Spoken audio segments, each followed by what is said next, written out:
دیتا رہا، یہاں تک کہ اب حالت یہ ہے اتنا دیا ہے کہ سنبھالا نہیں جاتا۔ مجھے شکر کی اس نعمت سے پیار ہو چکا ہے، میں شکر ادا کرنا چھوڑوں گا نہیں۔ موسیٰ علیہ السلام نے فرمایا اگر تو شکر ادا کرنا نہیں چھوڑے گا، اللہ عطا کرنا نہیں چھوڑے گا، اللہ عطا کرتا رہے گا۔ یہ شکر کی دولت ہے۔ تو شکر کے ساتھ استغفار جو ہے اس پر فوکس کریں۔ اللہ جل وعلا نے داؤد علیہ السلام پر وحی نازل کی، اے داؤد، اور ایک روایت میں یبن آدم، اے آدم کی اولاد، ترید و ارید، ترید و ارید ولا یکون الا ما ارید۔ ایک تیری چاہت ہے، ایک وہ ہے جو تو چاہتا ہے، اور ایک وہ ہے جو میں تیرے لیے چاہتا ہوں۔ ایک وہ ہے جو تو اپنے لیے چاہتا ہے، اور ایک وہ ہے جو میں تیرے لیے چاہتا ہوں۔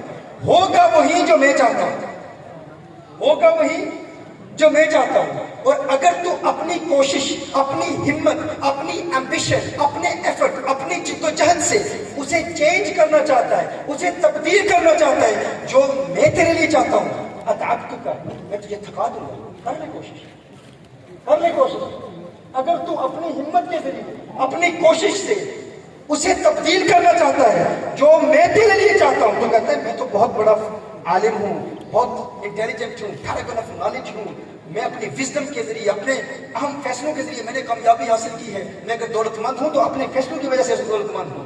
میں نے بر وقت فیصلہ کیا تھا، اللہ نے مجھے فہم دیا، ادراک دیا، شعور دیا، میں نے اس کا استعمال کیا۔ میں خود بہت بڑا سمجھدار شخص ہوں، اپنی سمجھ کی بنیاد پر میں نے کامیابی حاصل کی۔ اللہ ارشاد فرماتا ہے اگر تو میری اس تقدیر کو اپنی ہمت، اپنی جد و جہد اور اپنی کوشش کے ذریعے تبدیل کرنا چاہتا ہے، اتعبتک، میں تجھے تھکا دوں گا، پھر آخر ہوگا وہی جو میں چاہتا ہوں۔ ترید و ارید، ایک تو چاہتا ہے، ایک میں چاہتا ہوں، ہوگا وہی جو میں چاہتا ہوں۔ اگر تو اپنی کوشش کے ذریعے اسے بدلنا چاہتا ہے جو میں تیرے لیے چاہتا ہوں تو کر لے کوشش، میں تجھے تھکا دوں گا، پھر آخر ہوگا وہی جو میں چاہتا ہوں۔ لیکن ایک بات ہے تیرے لیے، اگر تو میری رضا پر راضی ہو گیا، اگر تو میری رضا پر خوش ہو گیا اور کہا کہ یا اللہ جو تو نے دیا ہے میں اس پر راضی ہوں، اور کبھی شکوہ نہ کیا، شکر بجا لاتا رہا اور میری رضا پر خوش ہو گیا، تو پھر میں تجھے وہ بھی دے دوں گا جو تو چاہتا ہے۔ وہ جو چاہتے ہو، اگر وہ چاہتے ہو تو اس کی رضا کو چاہو، اس کی رضا کو چاہو۔ اگر اس کی رضا پر راضی ہو گئے نا تو پھر وہ بھی دے دے گا جو تم چاہتے ہو۔ یہ شکر کی طاقت ہے۔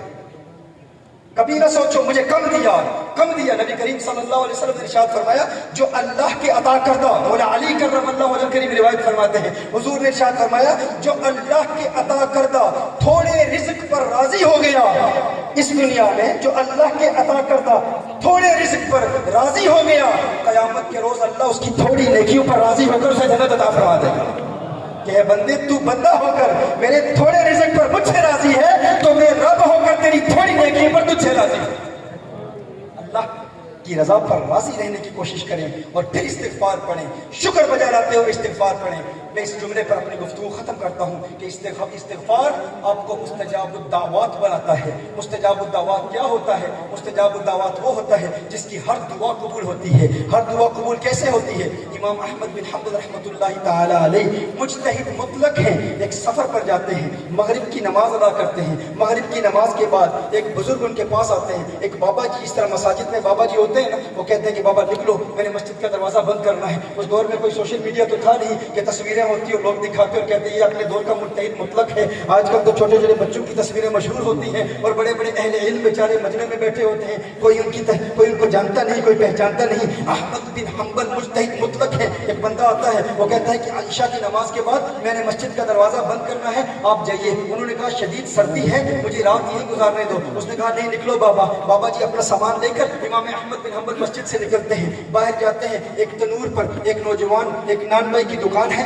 نوجوان اس میں روٹیاں لگا رہا ہے، روٹیاں پکا رہا ہے۔ امام احمد بن حنبل جاتے ہیں، دیکھتے ہیں وہاں پر آگ ہے، تو کہتے ہیں کہ اے نوجوان اگر تو مجھے اجازت دیتا ہے تو میں یہاں رات گزار دوں گا، بہت شدید سردی ہے۔ وہ نوجوان کہتے ہیں ٹھیک ہے بڑے بھیا آپ یہاں رات گزار سکتے ہیں، اجازت دیتے ہیں۔ تو امام احمد بن حنبل رحمۃ اللہ تعالی علیہ بڑی توجہ سے اس نوجوان کو دیکھ رہے ہیں، وہ روٹیاں پکاتا ہے تو کہتا ہے استغفر اللہ استغفر اللہ استغفر اللہ۔ تنور میں روٹیاں لگاتا ہے، کہتا ہے استغفر اللہ استغفر اللہ استغفر اللہ۔ تنور سے روٹیاں نکالتا ہوتا ہے کہتا ہے استغفراللہ استغفراللہ استغفراللہ.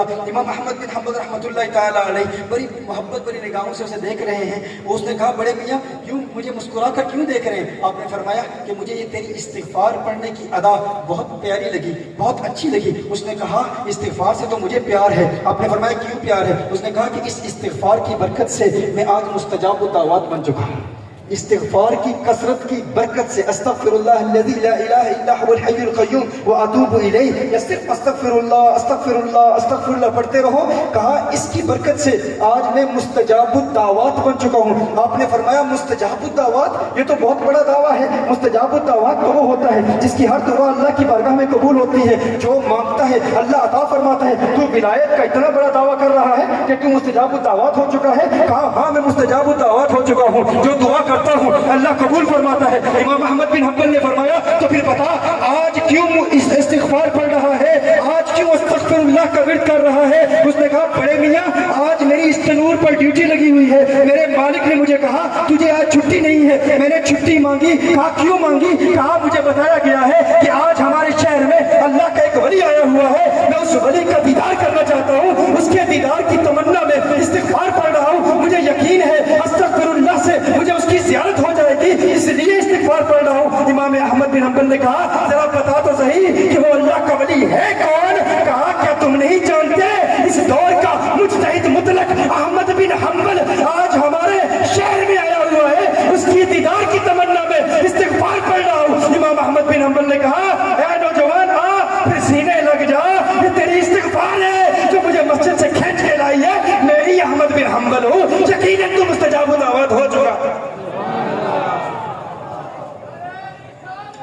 یہ مستجاب الدعوات بنانے والا ورد ہے، یہ تنگیاں دور کرنے والا ورد ہے. درود و سلام بھی پڑھو اور استغفار کی کثرت کرو. اللہ جل وعلا سے گناہوں کی معافی مانگو. تزکیہ نفس کے روحانی مراحل طے کرنے کا جو ہمارا پریکٹیکل عمل ہے، نوجوان کہتے ہیں فحاشی ہے، عریانی ہے، بہت مشکل ہے استقامت حاصل کرنا. میں کہتا ہوں اگر برطانیہ کے انگریز وہ جو کل پبوں اور کلبوں کی زینت بنے تھے آج مسجدوں کی زینت بنے ہوئے ہیں، جو کل پبوں اور کلبوں میں گناہ کیا کرتے تھے، حرام کاریوں میں مبتلا تھے، آج مساجد کی زینت بنے ہوئے ہیں. کیوں؟ اگر ان کے لیے پاسبل ہے تو تمہارے لیے کیوں ممکن نہیں ہے؟ تمہارے لیے بھی ممکن ہے. آؤ حضور اکرم صلی اللہ علیہ وسلم سے پیار کر لو، حضور سے محبت کر لو، ان اوراد کے ذریعے، ان وظائف کے ذریعے اور تزکیہ نفس کے روحانی مراحل طے کر کے اللہ جل وعلا کی بارگاہ میں توبہ کرو، رجوع کرو. آج کی اس بزم میلاد کو ایک منفرد انداز میں منانے کا ارادہ کرو. آج کی اس عرس کی محفل کو ایک منفرد انداز میں منانے کا ارادہ کرو تاکہ آپ کی یہ عرس کی محفل ایسی ہو کہ آپ دل سے کہیں یار یہ اللہ ثانی محفل ہے،